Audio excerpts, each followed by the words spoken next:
अस्सलाम वालेकुम। प्रोग्राम सवाल के साथ मैं हूं मारियम मेमन। आज की टॉप स्टोरीज हैं। ज़िमनी इंतखाबात में हुकूमती जमातें इकट्ठे होकर अब इलेक्शन लड़ेंगी। तहरीक इंसाफ क्या इलेक्शन लड़ेगी या नहीं, अभी फिलहाल इस हवाले से मुकम्मल तौर पर क्लैरिटी नहीं है। प्रोग्राम के पहले हिस्से में हम ये भी बात करेंगे कि नए सूबों की अचानक बहस क्यों छिड़ गई। इसके बाद सैलाब के बाद की सूरत हाल के ऊपर भी जायजा लेंगे। एक हफ्ता हो गया, इमदादी कार्रवाइयां कहां तक पहुंची और अगले आने वाले हफ्ते के अंदर जो वेदर फोरकास्ट है और जो सैलाब की मजीद पेशगोइयां हैं उस पे थोड़ी सी अपडेट लेंगे प्रोग्राम के दूसरे से। में आखिर में ज्यादा बारिशें जब होती हैं तो कौन से ऐसे ममालिक हैं उनका भी जायजा लेंगे जहां पे बेहतरीन इकदाम किए जाते हैं और वहां बारिशें भी ज्यादा होती हैं लेकिन जिंदगी भी फाल रहती है। प्रोग्राम के आखिरी हिस्से में आगाज करते हैं जी। 3-4 बड़ी बड़ी खबरें जो गुज़श्ता 48 घंटों के अंदर हमारे पास जमा हुई। एक तो सबसे पहले कल हमने देखा एक प्रेस कॉन्फ्रेंस हुई, बड़ी इंटरेस्टिंग बात थी। पीपल्स पार्टी PMLN के लीडरान साथ बैठे, ज़िमनी इंतखाबात के मौके के ऊपर वो मुलाकात थी और एक तय पाया कि दोनों जमातें इकट्ठे मिलकर ज़िमनी इंतखाब लड़ेंगी। और कैसे लड़ेंगी? जिन नशिस्तों पर पीपल्स पार्टी हारी है वहां पर पीपल्स पार्टी का उम्मीदवार खड़ा होगा और जिस नशिस्त पे नून लीग थी और वो लीड में थी लेकिन हार गई थी, वहां पर नून लीग का उम्मीदवार होगा। तो ये दोनों की इत्तेहादी जो एक स्ट्रीक है वो दोबारा खुलकर कर सामने आई। सुनिए जरा उनका मौक़िफ़। ज़िमनी इंतखाबात भी होने जा रहे हैं, हम मिलकर वो ज़िमनी इंतखाबात लड़ेंगे। जहाँ पीपल्स पार्टी का रनर अप कोई कैंडिडेट था वो उसके हिस्से में आएगा, वो इलेक्शन लड़ेगा। और जहाँ पर PMLN का रनर अप कैंडिडेट है, वो कौमी असम्बली या सूबाई असम्बली है, उसमें पाकिस्तान पीपल्स पार्टी उसकी मददगार होगी। जहाँ हम रनर अप हैं हम इलेक्शन लड़ेंगे, जहाँ पाकिस्तान पीपल्स पार्टी रनर अप है वो इलेक्शन लड़ेगी। जहाँ जहाँ हमारा कैंडिडेट होगा पाकिस्तान पीपल्स पार्टी हमें सपोर्ट करेगी और जहाँ इनका कैंडिडेट होगा हम उसको सपोर्ट करेंगे। और आजकल जो इत्तेफाक राय है वो काफी ज्यादा मजीद नजर आ रहा है, खास तौर पर नए सूबों के कयाम के हवाले से एक नई बहस छिड़ी है। अब हर कुछ अरसे बाद ये बहस आ जाती है, छेड़ दी जाती है, ये छिड़ जाती है। इसके मुहर्रिकात क्या होते हैं, इसके पस मंजर में हो क्या रहा होता है, एक अलहदा सवाल है। लेकिन सूबों के ऊपर मोर और लेस इनकी पोजीशन सेम है। पीपल्स पार्टी पंजाब के अंदर एक अलहदा सूबा जरूर चाहेगी लेकिन सिंध के अंदर सूबों की तकसीम नहीं होने देगी। इसी तरीके से PMLN फिलहाल पंजाब में नए सूबों के कयाम के हवाले से अगर बात भी करे लेकिन टेक्निकली उनको सूट नहीं करता कि वहां पर एक नया सूबा बने, क्योंकि जाहिर सी बात है पंजाब के इक्तदार पे गिरफ्त कमजोर होती है। सूबों के ऊपर दोनों जमात पीपल्स पार्टी और इसके अलावा PMLN का मुकम्मल एका है। सुनिए। 27वीं तरमीम की बातें हो रही हैं और नए सूबों का भी छोटा छोड़ा जा रहा है, तो हुकूमत कितनी संजीदा है 27वीं तरमीम में? हुकूमत जो है मुकम्मल इसके ऊपर गैर संजीदा है। मेरा तो ये ख्याल है कि कोई जरूरत नहीं, और खासतौर पे सूबा सिंध में। और उसकी वजह ये है कि सूबा सिंध के लोगों की अक्सरियत ये नहीं चाहती। अब अगर सूबाई असम्बली में इस पे कोई भी इत्तेफाक तो दूर की बात है, इस पे कभी बात ही नहीं हुई, तो फिर उस सूबे के अंदर नया सूबा बनाने की तो बात नहीं है। यूं मालूम होता है कि ये डिबेट जो है वो बाकायदा एक स्ट्रैटेजी के तहत स्टार्ट किया गया है, क्योंकि कोई भी ऑर्गेनिक इसमें कोई डिमांड नहीं है। क्या स्ट्रैटेजी है? क्योंकि कोई ऑर्गेनिक डिमांड तो है नहीं। पिछले कुछ महीनों पहले हमने देखा कि नहरों के हवाले से दोनों जमातें आमने सामने थीं। PMLN एक तरीके से जो है इस पूरे मामले के ऊपर पीपल्स पार्टी के साथ एग्री नहीं कर रही थी, नहरों के पानी की तकसीम और उसके बाद कैनाल्स के इशू पे। और पीपल्स पार्टी ने बड़ी ठीक ठाक एक मूवमेंट चलाई थी और चलवाई भी थी सिंध की नेशनलिस्ट जमातों से, और उस वक्त ये दोनों एक दूसरे के आमने सामने थे। जरा ये भी मुलाहिजा करें। नया कैनाल नामंजूर है। हर वो पॉलिसी जिसकी वजह से वफाक को नुकसान हो रहा हो वो वापस लिया जाए। सिंध के अवाम का आवाज सुनो। पीपल्स पार्टी अवाम के साथ खड़ी होगी, आपके साथ खड़ी नहीं होगी। हमारे MNAs के बगैर उनकी हुकूमत गिर जाएगी।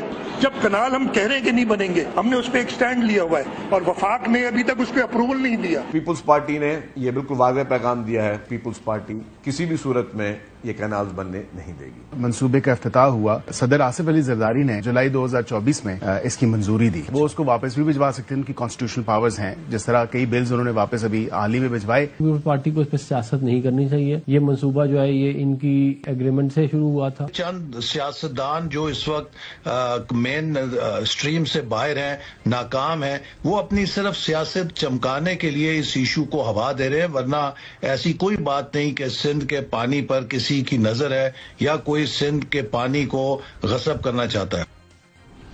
प्रोग्राम के पहले हिस्से में इस समेत और बहुत सारे दीगर मौजूआत हैं। इस वक्त हम देख रहे हैं तहरीक इंसाफ को कई रिलीफ भी मिल रहा है और कहीं उन पे मजीद सख्तियां भी हो रही हैं।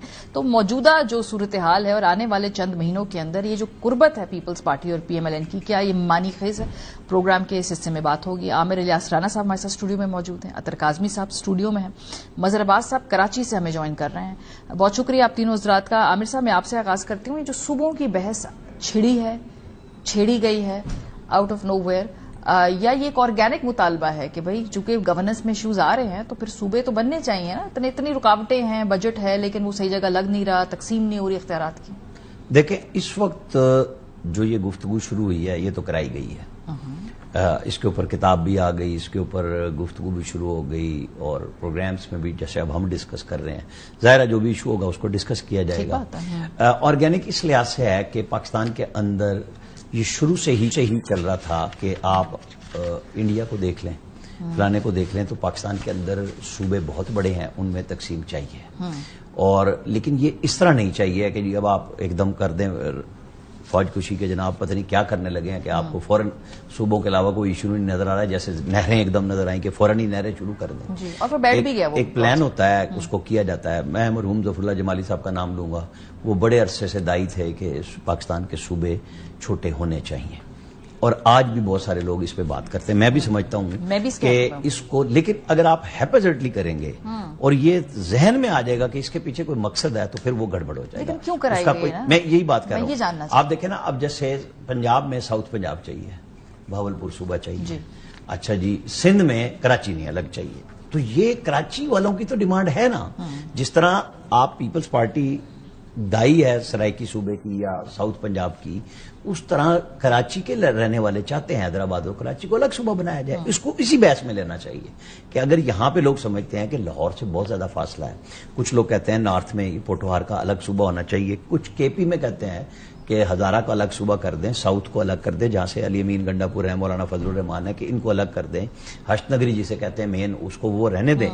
अच्छा, अब अगर हम इसमें बलूचिस्तान में चले जाएं तो एथनिक भी है वहां पे, और आपको 2-3 डायमेंशंस देखनी पड़ती हैं कि आप कल्लात को करना चाह रहे हैं बलोचों के हिसाब से, पश्तून के हिसाब से, मतलब माली ज्यादा हो गया ना कि जी हम अब जो डिवीजन वाइज करना है। मैं तो सच्ची बात है, इस आइडिया पे मुझे तो समझ नहीं आती, क्या हमारी हुक्मरान अशराफिया चाहे वो डिवीजन वाइज वज़ीर आला बनाएगी, वो इतनी बड़ी अपनी एलीट जो उनकी करोफर है उसको छोड़ देंगे? कोई नहीं छोड़ेगा, करने नहीं दे रहा ना कोई। कुछ डिवीजन्स में तो मालियाती तौर पे पैसे ही नहीं है, आपको पैसे चाहिए। हाँ, जो मेरे ख्याल में इसका मंतक ये हल है कि आपने जो 18वीं तरमीम में सूबों को पैसे दिए हैं, उसी तरमीम के तहत सूबों से कहें डिस्ट्रिक्ट को पैसे दें। जब आप उनको मजबूत कर लें, उसके साथ आप ये गुफ्तगू शुरू करें। लेकिन अभी सूबों को मेरा सवाल है छोटा करें। ये अभी क्यों हो रही है डिबेट? मेरा सवाल तो ये है अभी तो देखें, ये इसके ऊपर शकूक व शुबहात आएंगे ना, जैसे नहरों पे आए कि सदर साहब की तरफ से जवाब भी आ गया कि नहीं ये छुपा, मतलब हमारे यहाँ लोगों ने खबर दी तो उधर से ट्वीट आ गया कि सदर ने तो खुद ट्वीट किया हुआ कि नहरों पे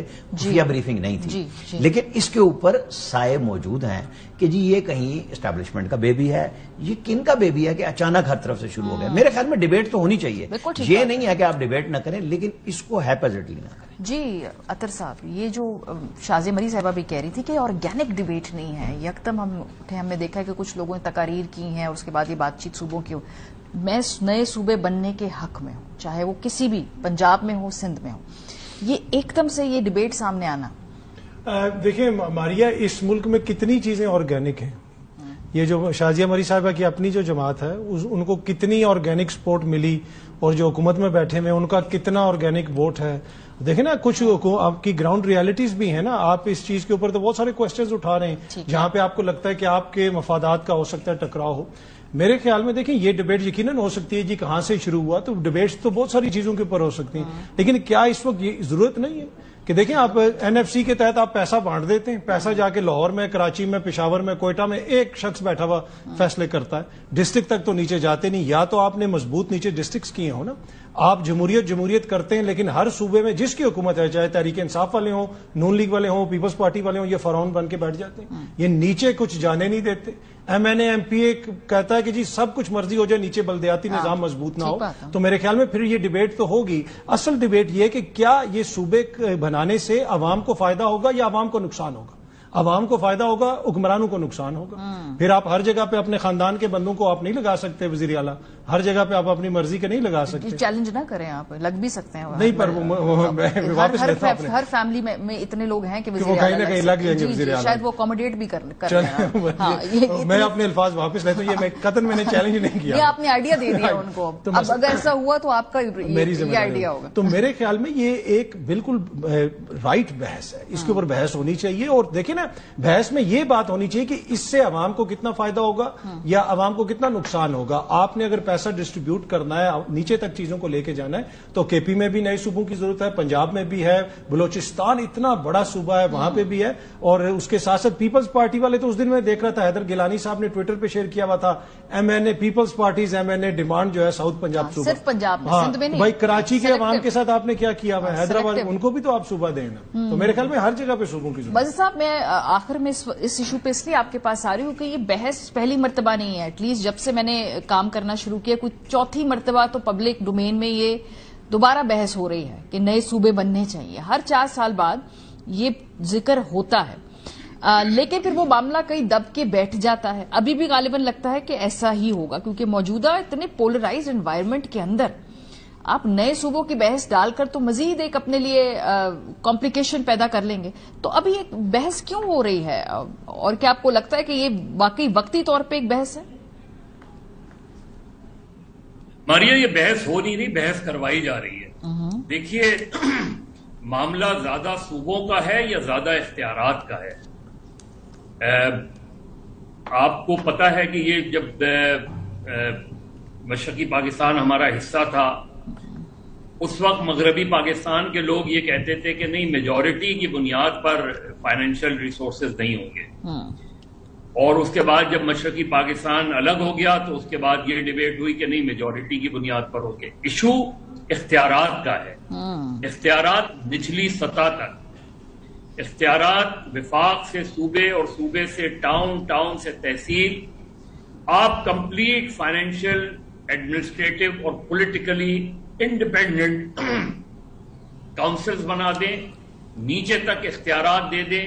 آپ دیکھیں کہ یہ پارلیمنٹ میں جتنے لوگ بیٹھے, ان میں سے آدھے سے زیادہ لوگ کاؤنسلر کا الیکشن لڑ رہے ہوں گے, ٹاؤن ناظم کا الیکشن لڑ رہے ہوں گے. یہ اس لیول پر. اور ہم نے یہ دیکھا ہے 2001 میں, جہاں تک مجھے یاد ہے, کہ جتنے لوگ تھے, چاہے وہ جاوید ہاشمی ہوں, یوسف رضا گیلانی ہوں, شاہ محمود قریشی ہوں, یہ آپ جب تک ایشو ہر جگہ یہی, ہر جگہ ایشو اختیارات کا ہے. آپ اختیارات ٹرانسفر نہیں کرتے. اختیارات 18ویں ترمیم اٹھا لیں نا, 18ویں ترمیم سے زیادہ تو ایگزامپل, ریسنٹ ایگزامپل اور کوئی دی نہیں جا سکتی. کیا لکھا ہوا ہے 18ویں ترمیم میں؟ کیوں نہیں اختیارات دیے جاتے نچلی سطح تک؟ کیوں نہیں یہ شہروں کو, بڑے شہروں کو میٹروپولیٹن سٹی بنایا جاتا, میٹروپولیٹن کارپوریشن بنایا جاتا؟ اتھر لندن میں رہتا ہے, اتھر کو بہتر پتا ہے کہ وہاں ویسٹ منسٹر میں کون آتا ہے, ان کو اس کی پرواہ نہیں ہوتی. ان کا ٹاؤن ناظم کون ہوتا ہے, اس کی سب سے زیادہ انہیں فکر ہوتی ہے, کیونکہ وہ ڈائریکٹلی کانٹیکٹ میں رہتے ہیں ان سے, ایکسیسیبل ہوتے ہیں یہ لوگ. تو اصل چیز یہ ہے, ہم ایک ایسی بحث میں پڑ جاتے ہیں جس سے سیاسی تنازعات جنم لیتے ہیں, جس سے ایگریشن آتا ہے, جس سے جو آپس میں لوگ ہیں وہ ایک دوسرے کے خلاف سفارہ ہو جاتے ہیں. اور یہ چیزیں جو ہیں ہمارے ان لوگوں کو سوٹ کرتی ہیں جو نہیں چاہتے کہ پاکستان میں ڈیموکریسی فلرش کرے. لوکل باڈیز دنیا بھر میں نرسریز ہوتی ہیں, پولیٹیکل نرسریز ہوتی ہیں, اسٹوڈنٹ پالیٹکس نرسریز ہوتی ہیں, اسٹوڈنٹ یونینز. ہم نے نرسریز ہی ختم کر دی ہیں. ہم نے پیرا ٹروپرز پالیٹیشنز لے آئے ہیں, ہم اوپر سے لائے جاتے ہیں پالیٹیشنز اور امپوز کر دیے جاتے ہیں. ہم ایک بحث میں چلے جاتے ہیں, جی صوبہ بنا دو. بھائی آپ اختیارات چاہیے نا, مجھے چاہیے, میں جس علاقے میں رہتا ہوں اس علاقے کا کونسلر جو ہے وہ, اس کو جا کے میں پکڑوں کہ میری گلی کیوں خراب ہے. یہ اگر آپ وہی اس طرح کے یہاں جتنے, جیسے میں اپنے شہر کی مثال دوں, یہاں جتنے بھی ٹاؤنز ہیں, جتنے بھی نیچے تک وہ ہیں, ان کے پاس انڈیپینڈنٹ وہ ہونا چاہیے. میئر ہے, اس کے انڈر پولیس بھی ہونی چاہیے, کمشنر ہے, اس کے انڈر ہر چیز ہونی چاہیے. یہ وزرائے اعلیٰ جو ہیں یہ لیجسلیشنز کا کام کریں, یہ جو پارلیمنٹ، قومی اسمبلی، پروونشل اسمبلیز ہیں، یہ لیجسلیشنز کا کام کریں. باقی کام سڑکیں بنانا، نالے بنانا، سیوریج بنانا، سیوریج کی لائنز ڈالنا، یہ سارا کام لوکل باڈیز کا ہوتا ہے. ہم آ کے اوپر مسلط ہو جاتے ہیں. 18ویں ترمیم کے جو شادیانے بجائے جاتے ہیں، لیکن آپ دیکھ لیں چارٹر آف ڈیموکریسی دیکھ لیں، آپ 18ویں ترمیم دیکھ لیں، کیوں نہیں سندھ میں آج تک پبلک اکاؤنٹس کمیٹی کا چیئرمین کوئی اپوزیشن کا ہوا، جبکہ آپ کے اس میں لکھا ہوا ہے. مرکز میں ہوتا ہے، یہاں نہیں کیا جاتا. تو یہ جو ہماری اپروچ ہے، تو صوبے بنانے کی بحث میرے نقطہ نظر سے اس کو کلوز ہونا چاہیے، اور زیادہ اختیارات جو ہے لوگوں کو زیادہ سے زیادہ با اختیار بنانے کی بحث کا آغاز ہونا چاہیے. اور وہ زیادہ پریکٹیکل بھی ہے. صوبے جو ہے ایک بڑا ڈیوائسو ٹاپک ہے اس وقت، وہ ایتھنک لائنز کے اوپر اور دیگر اور ایشوز کے کانٹیکس میں. تھوڑا سا آگے بڑھتے ہیں، کیونکہ آج ہم نے جو دوسرا پہلو ہے جس پہ ہم نے غور کرنا تھا، وہ یہ تھا کہ پیپلز پارٹی اور پی ایم ایل این مل کر جو ضمنی انتخاب لڑنے کی بات کر رہے ہیں. پی ٹی آئی لڑے گی نہیں لڑے گی کلیئرٹی نہیں ہے. یہ بھی ہمارے پاس انفارمیشن ہے کہ اگر پی ٹی آئی والے کو اجازت نہ ملی تو غالباً وہ آزاد طور پہ امیدوار کھڑے ہو جائیں گے. لیکن یہ اس وقت رانا صاحب، یہ پیپلز پارٹی پی ایم ایل این اکٹھے الیکشن کیوں لڑ رہے ہیں ضمنی طور پہ؟ ان کا کوئی میسج بھی دینا ہے کہ ہم اکٹھے ہیں؟ بڑی ان کی لمبی چوڑی کر پریس کانفرنس تھی، ہمیں یہ نہ سمجھے کہ ہم علیحدہ ہیں، ہم اتحادی ہیں. یہ اتحادی ہیں، یہ اس وقت باور کرانا ضروری کیوں ہے؟ دیکھیں، ابھی سیالکوٹ میں ایک صوبائی اسمبلی کا الیکشن ہوا تھا. وہاں پہ پیپلز پارٹی نون سے جہاں بھی تھی، نمبر 1 پہ نون کا تھا جو فوت ہوا تھا، اور پیپلز پارٹی جا کے الیکشن لڑی تھی، اور تقریری مقابلہ ہوا تھا. ووٹ تو جتنے بھی ملے وہ ان کو سب کو پتا ہے. تو اب یہ اسی لیے میرا خیال سمجھا گیا کہ تاثر نہ جائے کہ بھئی آپ کے پلے بھی کچھ نہیں ہے اور آپ پھر لڑائی لڑنے جا رہے ہیں کہ جی پنجاب میں آپ پریس کانفرنسنگ کرتے ہیں نا. گورنر صاحب اسی کام کے لیے ہیں. راجہ پرویز اشرف تو مل کے ہی چلنے والے بندے ہیں. وہ اس طرح کی لڑائی کبھی کبھار جب کوئی قیادت کہہ دے تو کہہ دے.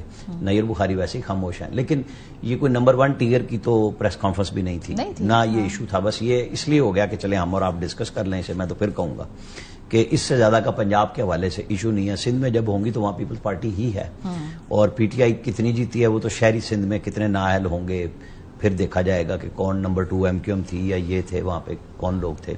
ایک تنازع کو انہوں نے ختم کیا ہے جو پریس کانفرنسوں کی صورت میں ایک دم آتا ہے. اس تو کوئی اتنی بڑی بات نہیں ہے، اتنا کوئی اس کے پیچھے اب آپ جتنے لوگ نااہل ہوئے ہیں آپ دیکھ لیں کہ وہاں پہ پیپلز پارٹی کی کیا ساؤتھ میں پریزنس ان کی موجود ہے، کہ وہاں پہ کہیں پہ آپ نمبر 2 3 پہ تھے، 1 پہ تھے، کیا تھا باقی تو. لیکن کہیں خالی پیپلز پارٹی کی بات نہیں، جہاں پیپلز پارٹی کا کینڈیڈیٹ آگے تھا وہاں سے پی ایم ایل این ودرا کرے گی، وہاں سے پیپلز پارٹی. یہ تو اسی بنیاد پہ تو طے ہو گیا نا کہ زیادہ تر تو نون کے لوگ لڑیں گے، جیسے لاہور میں ہے.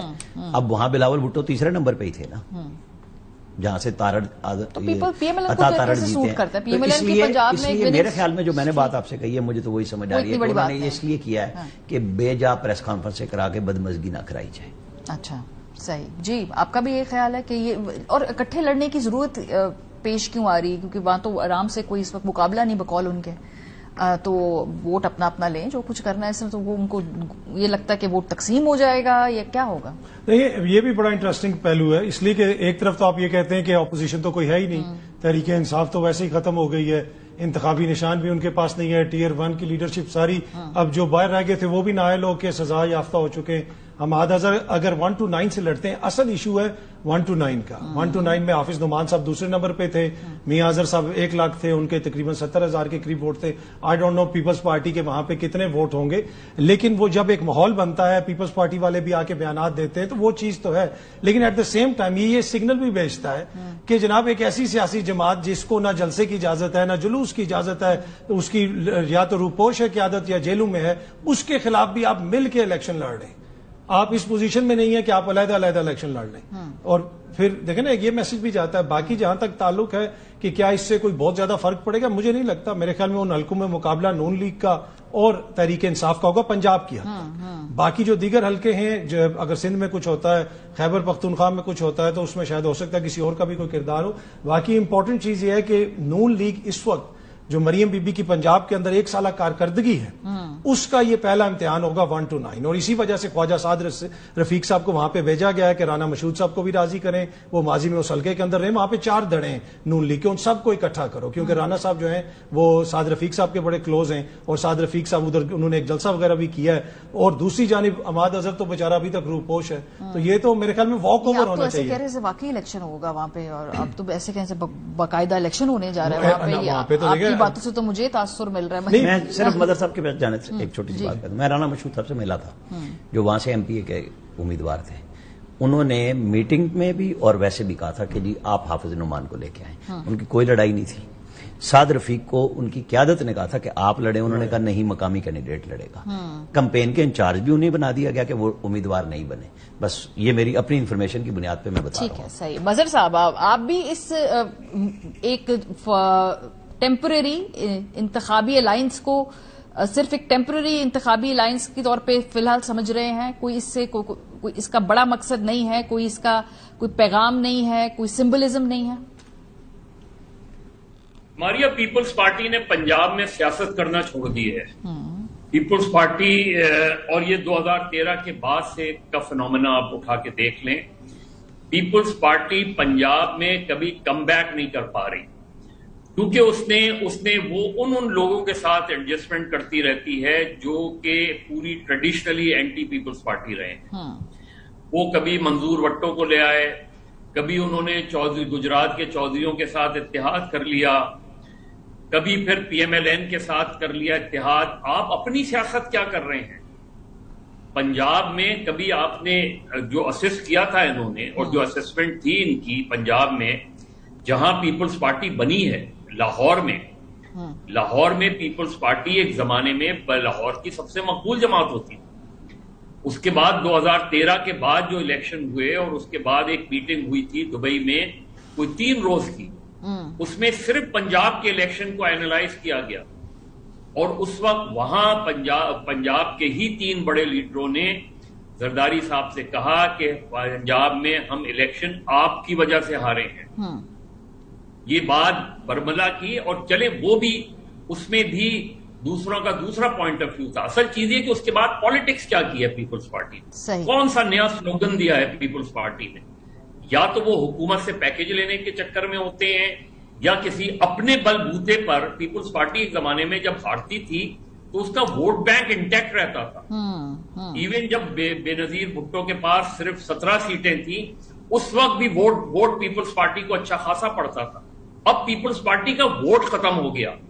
جو یہ سمجھ رہے تھے کہ 2018 میں یا 2013 میں, یہ 2013 کے الیکشن میں پیپلز پارٹی کا خیال تھا کہ PTI نون لیگ کے ووٹ کاٹ رہی ہے, وہ دراصل پیپلز پارٹی کے ووٹ کاٹ رہی تھی. کیونکہ جب نون لیگ اور پیپلز پارٹی فرینڈلی اپوزیشن والا تاثر ابھرا, تو اس کے بعد جب عمران خان جو ہے اینٹی مسلم لیگ بولتے تھے, شریف کے خلاف بولتے تھے, تو پیپلز پارٹی کے عام ورکر کو وہ باتیں اٹریکٹ کرتی تھی. صحیح. پیپلز پارٹی کو ووٹ جو ہے وہ ادھر PTI کو جو ووٹ پنجاب میں پڑا ہے وہ زیادہ تر پیپلز پارٹی کا پڑا ہے, اور اسی لیے پیپلز پارٹی کانسٹنٹلی, اور وہ کم بیک نہیں کر رہے, وہ اپنی پالیٹکس نہیں کر رہے. وہ کبھی نون کے ساتھ ایڈجسٹمنٹ, کبھی کیو کے ساتھ ایڈجسٹمنٹ, کبھی ایسے لوگوں کو پارٹی میں لے آئے جن کا بیک گراؤنڈ پورا تو پیپلز پارٹی کا ریکارڈ ڈسلوژن ہو گیا. سو دے ہیو گیون اپ آن پنجاب. موٹی موٹی اگر ہم بات یہ کریں کہ انہوں نے فی الحال کہا ہے کہ بھئی ادھر ہمارے پاس سیاست کی گنجائش نہیں ہے, یہ اگر ہم یہ سمجھیں تو دیکھیں اس وقت تو صرف سدرن پنجاب ایسا ہے کہ جہاں پیپلز پارٹی کے پاکٹس ہیں, باقی تو سینٹرل پنجاب میں پیپلز پارٹی کہاں ایگزسٹ کرتی. جی وہاں سے تو ہاں ساری wipe out. Peoples Party symbolically یہ الائنس جو ہوا ہے یہ سمبولک ہے, کیونکہ پیپلز پارٹی ماں سوائے سدرن پنجاب کے وہ بھی چند فیملیز کی وجہ سے. تو پیپلز پارٹی کا نظریاتی جو کارکن ہے, میں تو اس سے رابطے میں ہوتا ہوں, وہ مجھ سے رابطے میں ہوتے ہیں, وہ فرسٹریٹڈ ہے. صحیح. وہ فرسٹریٹڈ ہے، وہ کہتا ہے ہم پالیٹکس ہی نہیں کر رہے، ہم صرف ایڈجسٹمنٹس کر رہے ہیں. صحیح، آپ نے کہا جی پالیٹکس نہیں کر رہے، ایڈجسٹمنٹس نہیں کر رہے، تو تھوڑا ذرا آگے بڑھتے ہیں. تحریک انصاف کیسی پالیٹکس کر رہی ہے، ذرا اس پر بھی بات کرتے ہیں. میں آپ سے شروع کروں گی کاظمی صاحب. ابھی جو تھوڑا سا سپریم کورٹ کے اندر ہم نے دیکھا کہ ضمانتیں ملی عمران خان صاحب کو، لیکن 2 دن بعد ہی ان کے بھانجوں کو گرفتار کر لیا گیا ہے. یہ کیسے مکس سگنلز آ رہے ہیں نظام کی طرف سے، کہ آپ کو بھی لگ رہا ہے کہ یا یہ نہیں، وہ چونکہ ضمانتیں بنتی تھیں تو ہو گئیں؟ میں ایک چھوٹا سا کامنٹ کروں گا کہ دیکھیں، میں اکثر یہ عرض کرتا ہوں بڑی ہمبلی کہ آصف علی زرداری صاحب موسٹ اوور ریٹڈ پولیٹیشین ہیں پاکستان کی سیاسی ہسٹری کے. وہ پیپلز پارٹی جو 4 صوبوں کی پیپلز پارٹی تھی، بھٹو کو لاہور نے بھٹو بنایا تھا، لڑکانہ نے نہیں. آج پنجاب کے اندر جو حالت ہے آپ کے سامنے، اور زرداری صاحب کے یہ جوڑ توڑ کی وجہ سے آج اندرون سندھ کی پارٹی بن کے رہ گئی ہے پاکستان پیپلز پارٹی. یہ بنیادی طور پہ ڈائریکٹ ریزلٹ ہے زرداری صاحب کی سیاست کا. اچھا، دوسری جو آپ نے بات کی کہ اس وقت حالات کس طرف جا رہے ہیں، دیکھیں وہ ضمانتوں سے آبویسلی حکومت کو بھی وہ ضمانتیں پسند نہیں آئیں، وزراء نے آ کے بیانات وغیرہ بھی جاری کیے، لیکن مجھے وہ کوئی حالات اس طرح تبدیل ہوتے ہوئے نظر نہیں آ رہے جو لوگ کہتے ہیں نا اچانک پاکستان میں کوئی چیز آتی ہے تو ہواؤں کا رخ بدل گیا. وہ ایسی کوئی چیز نہیں ہے. اور میرے خیال میں اس کے بعد پھر جو علیمہ خان صاحبہ کے بیٹوں کو جس طریقے سے گرفتار کیا گیا کہ 27 مہینے سے شاریز کبھی باہر جا رہا تھا، کبھی آ رہا تھا، ابھی پھر اس نے باہر جانا تھا، اچانک پتہ چلا کہ جو اس کا نام کسی FIR میں ہے، پھر شیر شاہ کو بھی گرفتار کر لیا گیا. اور اس میں تو ویسے میرے خیال میں وہ شیر افضل مروت صاحب خود ٹی وی چینلز پہ بیٹھ کے کرتے رہے، آپ پتہ نہیں وہ گواہی دینے آئیں گے کہ نہیں شیر شاہ کے خلاف. ویسے ٹی وی پہ تو وہ مسلسل اس حوالے سے پوچھنا نا ان کی پارٹی کے اندر. تو اب مسئلہ یہ ہے کہ اس سے تو بالکل واضح ایک سگنل گیا ہے کہ آپ کے لیے کوئی گنجائش نہیں ہے. لیکن یہ جو گرفتاریاں ہیں اس پہ جو رد عمل آیا ہے ایمنیسٹی سے لے کے ذوالفقار علی بھٹو جونیئر تک، آج میں فاطمہ بھٹو جونیئر کا دیکھ رہا تھا، دیگر لوگوں کا. پاکستان کے ٹرائی ایتھلیٹ ہے جی، پوری دنیا میں اس حوالے سے خبریں لگی ہیں. جماعتوں پہ بہت پہ ابتلا آئی، بھٹو سے شروع ہو جائیں اور پیچھے چلے جائیں گے، کوڑے بھی لگے، نواز شریف کو ہتکڑیاں لگ گئی، وہ عمران خان کو بھی لگ گئی، جیل میں لگ گئے نا، سارا سب کچھ ہو گیا. یہ پولیٹیکل پارٹی ہوتی ہے، چاہے وہ چھوٹا لیڈر ہو یا بڑا ہو. اس نے 17 پہ نون بھی گئی، پیپلز پارٹی بھی گئی، لیکن لانا اسی کیڈر نے ہوتا ہے کہ آپ سیاست کیا کر رہے ہیں.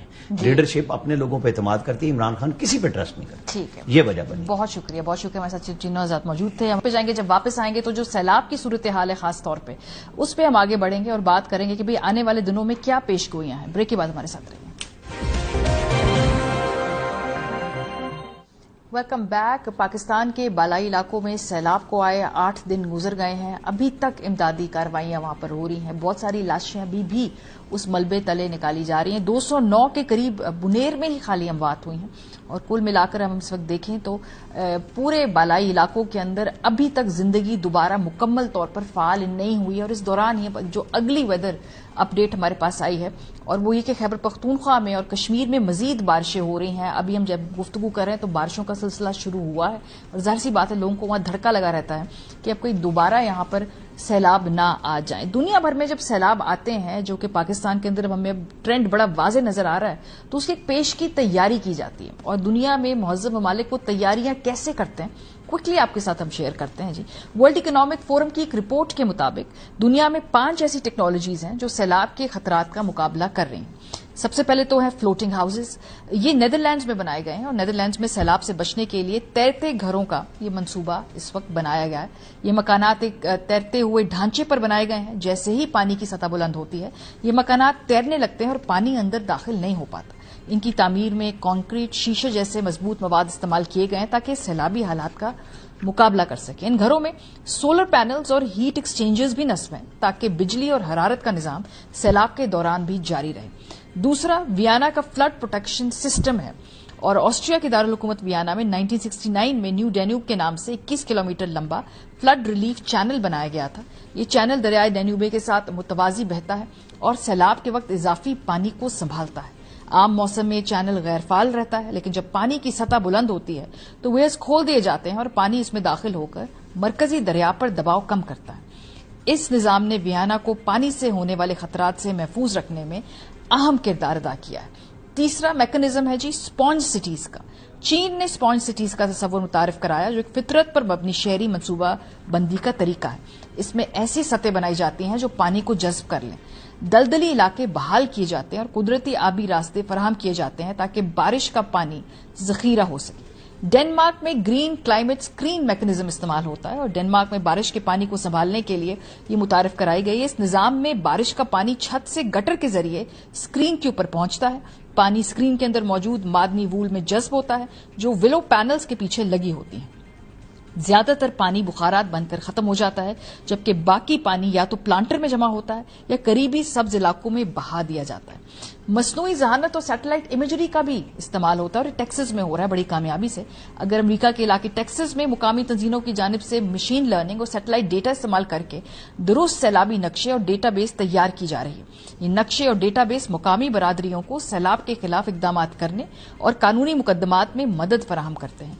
दूसरी जानिब गूगल ने फ्लड हब के नाम से एक मंसूबा शुरू किया है जो मसनूई जहानत पर मबनी सैलाबी पेशगोई फराहम करता है। ये मंसूबा 80 से जायद ममालिक में दस्तयाब है और 1800 से जायद मकामात के लिए 7 दिन पहले तक की पेशगोई करता है। इसके दादोशुमार रोजाना अपडेट होते हैं जिससे लोग बर वक्त तैयारी कर सकते हैं। पाकिस्तान के अंदर अब सैलाब आना ये एक मुझे बड़े अफसोस से कहना पड़ा है कि न्यू नॉर्मल की तरफ हम बढ़ रहे हैं और उसकी तैयारी और उसकी प्रिपेयर्डनेस उतनी नहीं है। बहुत सारी अमवात बर वक्त प्रिपेयर्डनेस से रोकी जा सकती थी।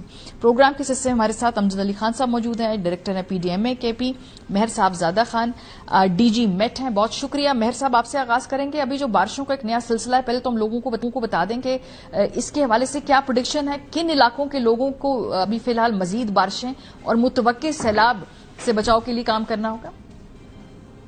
जी मारिया, आपने बड़ी अच्छी बातें की हैं, बड़े अच्छे तरीके भी बताए हैं, लेकिन मैं अर्ली वार्निंग के हवाले से मैं आपको ये एक बात क्लियर कर दूं कि अब देखें पाकिस्तान का महकमा मौसमियात है, वो हर उसकी स्टेजेस हैं मुख्तलिफ किस्म की कि जी हम अर्ली वार्निंग किस तरह नाफिज करते हैं।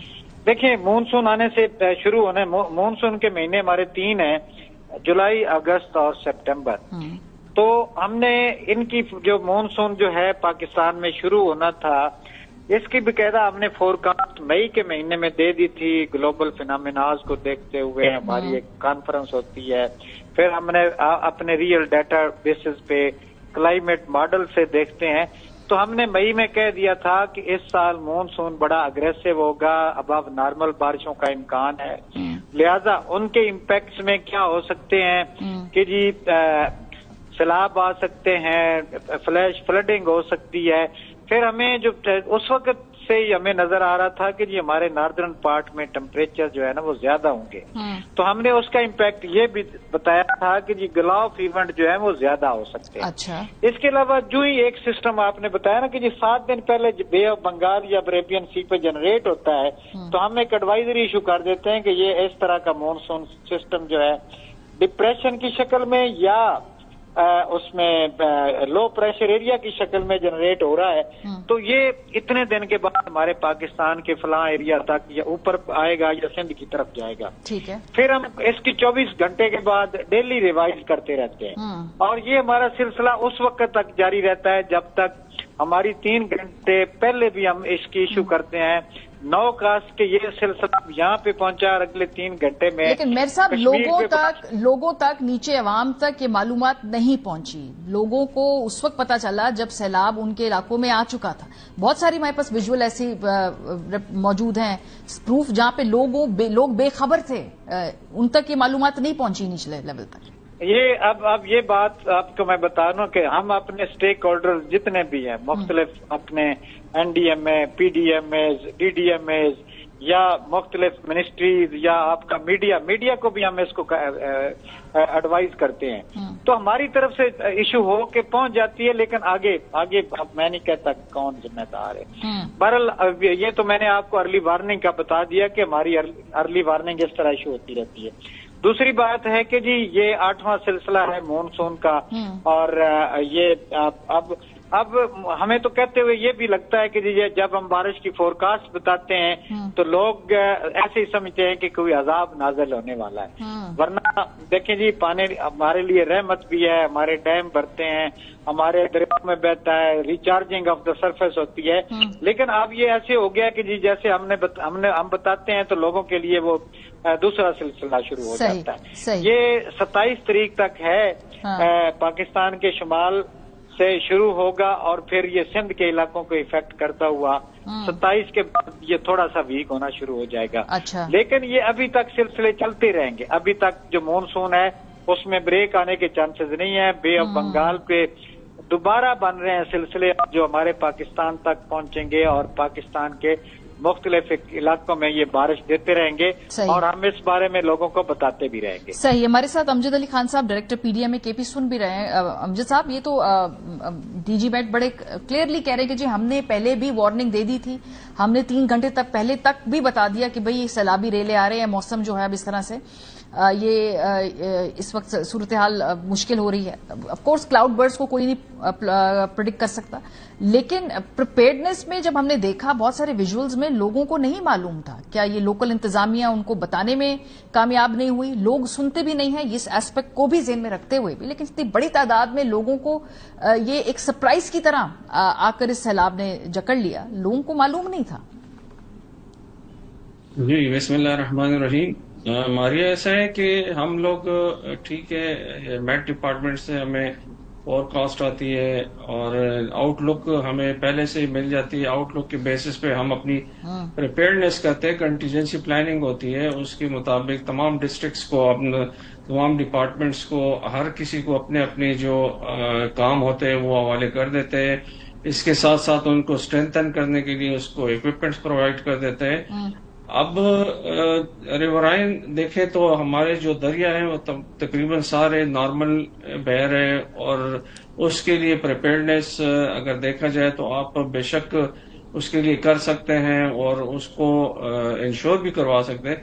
अब जो फिनोमेना जो बढ़ रहा है इस मरतबा तो क्लाउड बस्ट का है। तो क्लाउड बस्ट अगर मेट डिपार्टमेंट भी हमें जब एडवाइजरी इशू करते हैं उसमें क्लाउड बस्ट का कोई वो नहीं होता, बल्कि उसमें ये होता है कि इन इलाकों में, इन शहरों में मूसलाधार बारिश हो सकती है।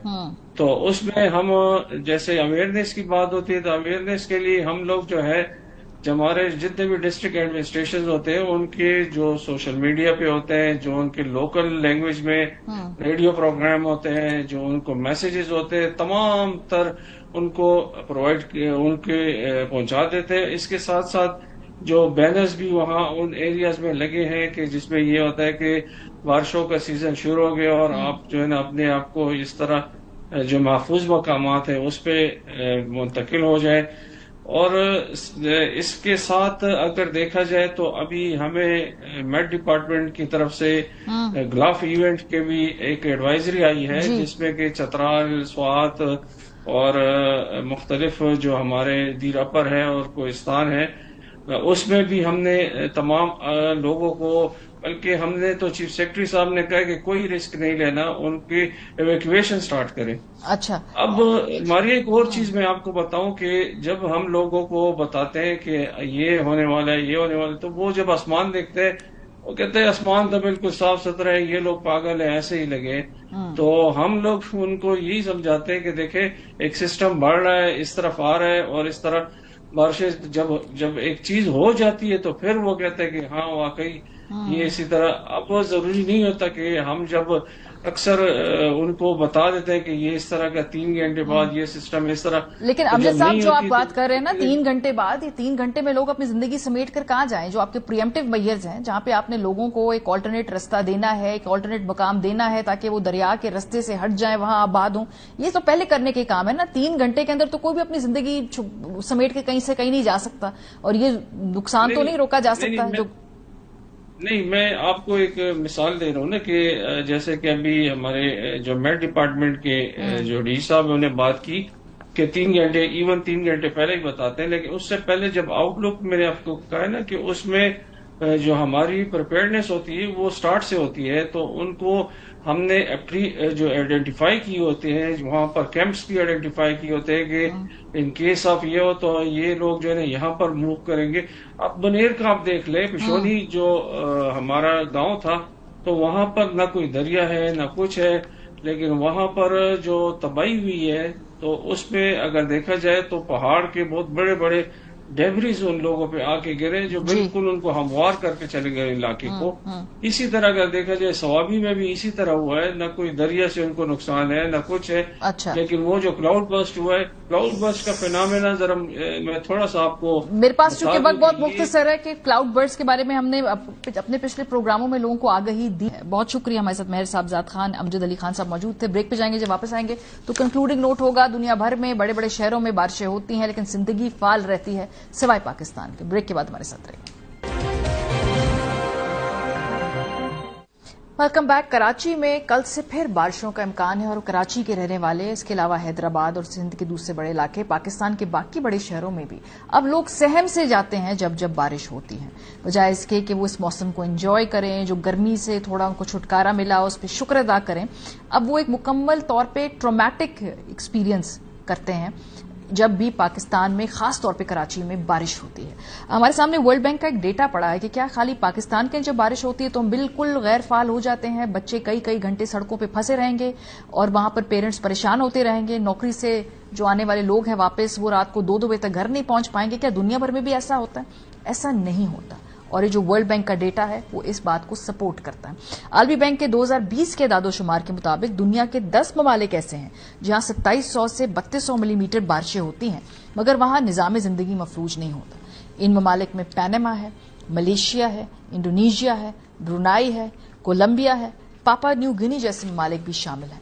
डेटा के मुताबिक इन ममालिक में पूरे साल मानसून का सीजन जारी रहता है लेकिन इन ममालिक के लोग बारिशों को खुदा की रहमत समझते हैं, जहमत नहीं।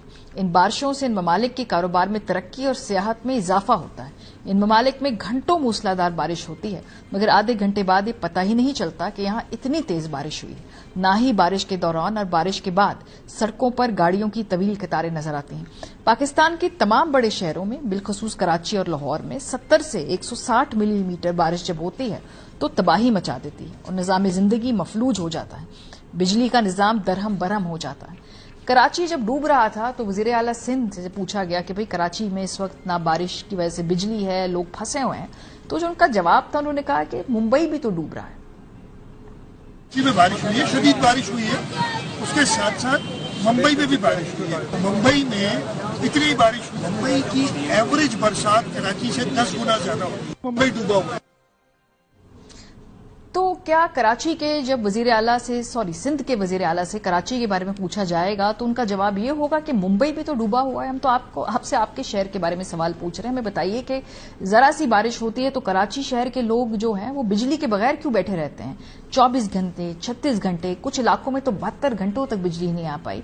तो इतनी देर लगती है आपको बिजली बहाल करने के लिए। बारिश के में आपसे बिजली का निजाम नहीं संभाला जाता और फिक्र सबको मुंबई की खाई जा रही है। मुंबई में 300 मिलीमीटर बारिश हुई है, वहां पर भी कुछ इलाके डूबे हैं लेकिन वो जल्दी रिकवर कर लिए और यहां पे 3-3, 4-4 दिन तक बिजली बंद नहीं रहती है। और हमें मुंबई की मिसालें दे के अपने ही लोगों के जो जख्मों पे मजीद नमक छिड़कने की जरूरत नहीं है। प्रोग्राम का खत्म हो गया। अपना फीडबैक देना मत भूलिएगा। ख्याल रखिए। खुदा हाफिज।